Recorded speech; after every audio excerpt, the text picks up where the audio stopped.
Well, hello everyone, and welcome back. Excited to do more question and answer with people. And I'm trying to break these down into more bite-sized videos. So this question is a bit of a doozy, but very timely, and thought I would address it. And that is about vaccines. Talking about vaccines on the internet is filled with controversy for some groups of people for one reason or another. But very narrowly here, talking about vaccines and abortion. So this is a question that comes up in some circles. Some vaccines are made with a connection to abortion in one way or another. The history of this gets sort of interesting. Stem cells are a fascinating part of God's creation and of our bodies that are very important, especially when we're coming together in the early stages. And pluripotent stem cells can become just about any kind of cell in the body. It's how we start out and how we grow. And so they're particularly valuable to scientists for certain kinds of research. And one way for them to get a bunch of these is to go right after a human being when they're first coming together. And for many of them, the logic is that they're making the best of a bad situation. Abortion is going to happen anyway, so they may as well try to bring some good out of it. And in the past, the church has been a little anxious about that logic because they're afraid that it would create a perverse incentive. Think of blood donations or organ donations. We generally consider that paying somebody for an organ donation is an ethical issue because we don't want a bunch of poor people rushing to sell their organs to hospitals so that rich people can buy them and live healthier lives. Even if poor people would really like that kind of money, ethically we would say that's very problematic because it creates this bad incentive. So that's one reason why the church has frowned on this in the past, even though these children have already died a very long time ago. And so there's a question. There's actually three questions, I think, that come out of this. So the first is this shot that I'm putting in my arm from Pfizer or AstraZeneca or whoever it may be, does it have cells in it from aborted tissue? No, it does not.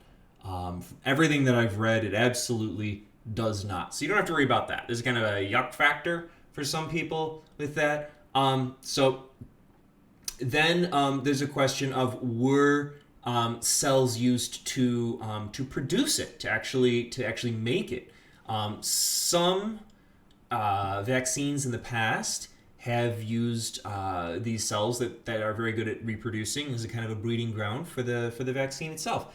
So my understanding is that that is not the case for the mRNA vaccines because it's a new production style. It's a new way of making it, so they don't need to use any of that kind of technology. I could be wrong on that. I had a hard time finding a source as I was putting together this video. And then the question comes up, well, okay, even if cells weren't used to manufacture the vaccine, so there's no cells in it, there's no cells used to manufacture it, were cells used to design it when they were trying to figure out how to make this particular vaccine? Did they use these cells to test it in a lab? And often, yes, they. I think that's fair to say from what I've read. And then lastly, sometimes people say, well, there's a sort of an argument, fruit of the poisonous tree is a term that gets used in the legal field. What if, some scientist went to school and learned lessons about vaccines, and those lessons were made by scientists who had experimented using aborted fetuses. So see how we're getting even more remote here as you go further and further back. So does this vaccine actually have aborted fetuses in it? Was this vaccine made using aborted fetuses? Was it tested using aborted fetuses? And did the knowledge required to make vaccines come from aborted fetuses? So you can get more and more tenuous as you go back. So the Vatican has released a document on this that you can check out from... that's the Italian version. We don't want that. The Congregation of the Doctrine of the Faith, which Pope Benedict used to head up when he was Cardinal Ratzinger. And this is about as heavy hitting as you can get in the Catholic Church on a theological moral issue like this. And so they get fascinated by these questions like I outlined about how remote something can be. Obviously, if you're actually doing an abortion yourself, if you're a doctor doing an abortion, that would be about as bad as it would get. But then you could be more and more remote from that as you go further and further away. And you're also weighing how much good might come out of a situation. So they weigh all of this. I always recommend checking out primary sources, even if they can be a little bit dense. You can kind of see what they're getting at here. Shrink that down a little bit, just in the YouTube video, and but you can also check out NCR. It's basically EWTN at this point, and they talk here in this article about Pope Francis, who sort of expanded on what the Congregation of the Doctrine of the Faith talked about, which was... I may have closed that tab already. And, because I had the original source open. So the Congregation of the Doctrine of the Faith says the fundamental reason for considering the use of these vaccines morally illicit is that the kind of cooperation in evil, is a technical term here, passive material cooperation. So you didn't actively kill anyone to get this vaccine, but you are benefiting from it, and you're paying money for it to some people that were using those materials. In the period version for which the cell lines originate. So again, we're talking about cell lines. A child that was aborted a while ago, and they've been reproducing their cells ever since. On the part of those making the vaccine, on the part of those making use of the resulting vaccines, is remote. The moral duty to avoid such passive material cooperation is not obligatory if there's a grave danger. So what they're weighing here is they're saying, like, okay, well, killing an innocent person is always wrong. Okay? But we're not doing that here. We're talking about a child that died a long time ago. Is it okay to try to bring some good out of that situation where somebody died a long time ago, especially if there's a situation where people might be dying right now if we don't do something? It's a serious question. And so they say the moral duty to avoid is not obligatory, as I said. So a serious situation, they're emphasizing here, it must therefore be considered that in such a case, all vaccinations recognized as clinically safe and effective. So they're almost like lawyers at this level. They're trying to be very, very, very precise. So they're basically saying it's got to be a good vaccine. It can't be some random thing somebody slapped together in a lab. And if it's a good vaccine, then we know that as best we can, good things are going to come out of this. Lives are going to be saved, okay? Can be used in good conscience with a certain knowledge that the use of such vaccines does not constitute formal cooperation with the abortion. You're not helping this abortion to take place formally. And that's certainly not part of your plan or your intention. You're not going to get this vaccine because you think it's a great way to have more abortion in the world.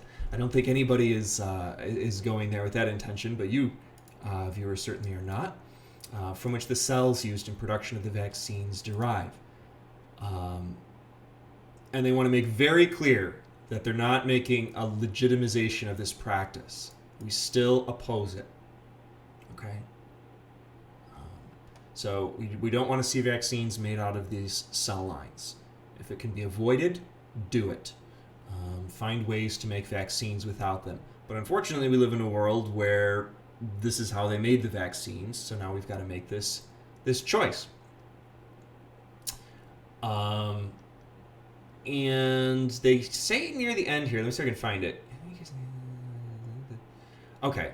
Actually, this is worth mentioning as well. So it's not just about protecting your own health and life. So you might be weighing like my life versus this child that died a long time ago.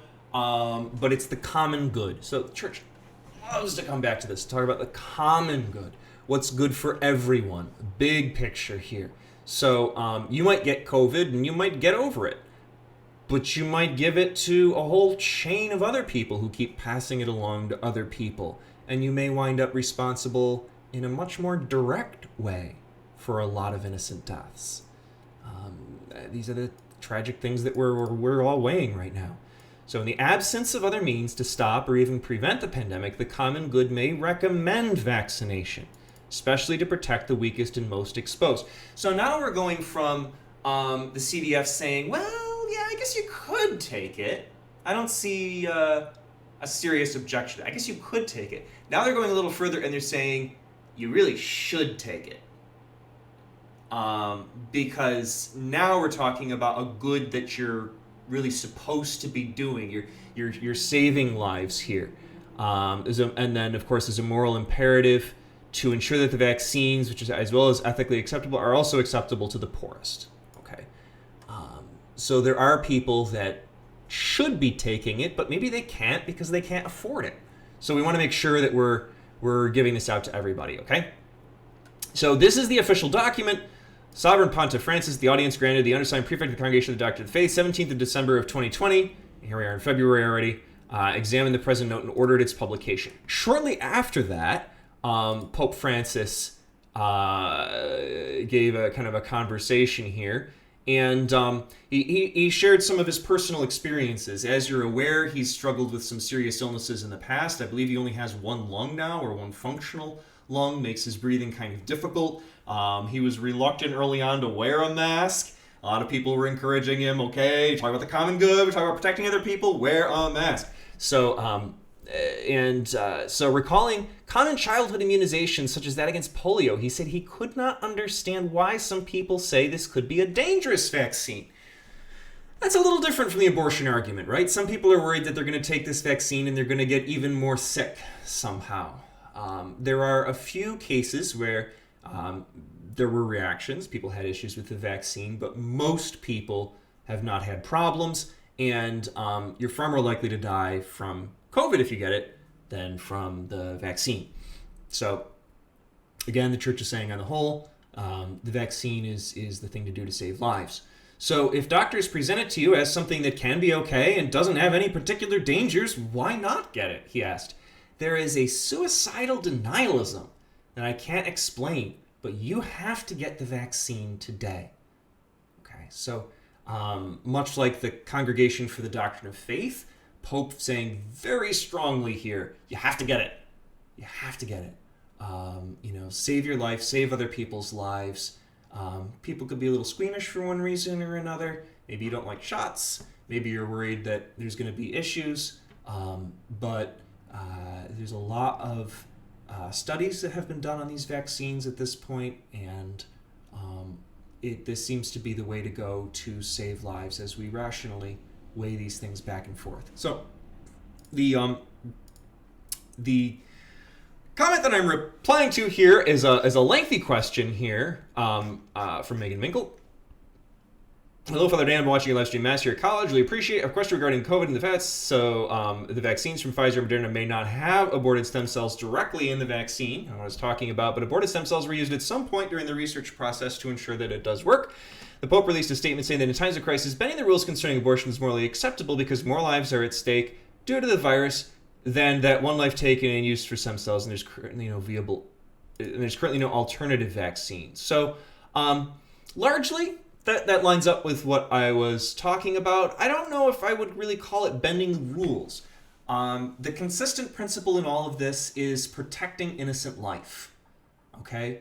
And that means people that might die of disease, and that means people that might die in abortion. So we don't want to set up a world where we're encouraging more abortions, but in a world in which abortions have taken place and people's lives are still at risk with the vaccine, we've got to decide, okay, if our law is preserve innocent life, what's the best way to do that? Well, it's messy. Okay, but I don't know if bending the rules would be the best way to look at that. I think the consistent ethic is save lives. I have two frames of mind. On the one hand, what the Pope said sounds hypocritical. How hypocritical would it be to be against abortion and say how wrong it is that the baby's being allowed to live, and then I turn around and benefit from that baby's abortion? Okay? I think you need to be consistent to say that abortion is wrong, and I believe that the church is being consistent here.